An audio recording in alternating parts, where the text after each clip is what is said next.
Habib Ali bin Abdurrahman Al-Jufri sampaikan ada 3 golongan yang mereka ini merendahkan Sayyidina Muhammad sallallahu alaihi wasallam.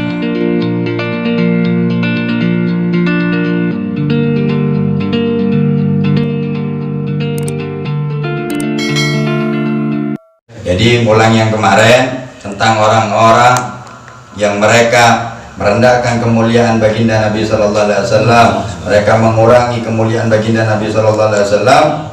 Habib Ali bin Abdurrahman Al-Jufri sampaikan ada 3 golongan yang mereka ini merendahkan Sayyidina Muhammad sallallahu alaihi wasallam. Yang pertama, mereka yang tergolong orang-orang yang bodoh. Bukan mereka bodoh, akhirnya yaitu mereka berbicara di luar koridornya, yang akhirnya menjadikan mereka malah keluar dari syariatnya Allah, dari syariatnya Rasulullah SAW. Yang kedua adalah orang-orang yang mana kita tahu sekarang fenomena akhir zaman ini segala sesuatunya sudah disyuting, di video, di kamera, masuk ke media-media sosial, internet yang dibikin oleh orang-orang kufar untuk membuat kita lalai kepada Allah, malah menjadikan kita bukan cuma lalai tapi tambah jauh dari Allah dan mendekat kepada maksiat-maksiat kepada Allah Subhanahu wa ta'ala. Dan yang paling banyak adalah apa? Wanita-wanita kita, istri kita, anak perempuan kita yang terlepas dari itu semuanya, foto-foto di-upload di kocar-kacir tanpa pengawasan suami atau kakak-kakak laki-lakinya. Dan orang-orang yang mereka merendahkan Rasulullah, mereka menjual agamanya Allah, mereka pengen terkenal dengan apa? Nyampaikan statement-statement yang bikin kontroversi, yang akhirnya apa? Memancing orang-orang yang tidak berpikir untuk mengikut dalam alur permainannya mereka, hingga akhirnya ya apa? Kata Habib Ali, akhirnya yang mereka inginkan tercapai, mereka terkenal. Dan yang ketiga adalah ketidaktahuan mereka tentang kemuliaan Sayyidina Muhammad sallallahu alaihi wasallam. Jadi Habib Ali nyampaikan Muhammadun basarun lakal basar. Kata Habib Ali, manusia biasanya Rasulullah ini cahaya, spesialnya juga cahaya. Bahkan sampaikan Ahmad ya Nurul Huda, baginda ini adalah utusan yang Allah utus sebagai cahaya dan bawa petunjuk. Jadi dalam keadaan apapun beliau tetaplah nur, tetap cahaya.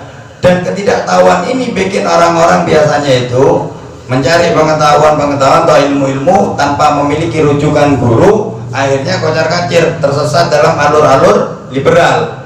Nah, ketiga golongan ini kebodohan, ingin terkenal di dunia dengan menjual agama, dan paham-paham liberal yang buat orang-orang akhirnya para pembicara-pembicara ini menjadi pemantik api untuk banyak orang malah merendahkan Rasulullah SAW.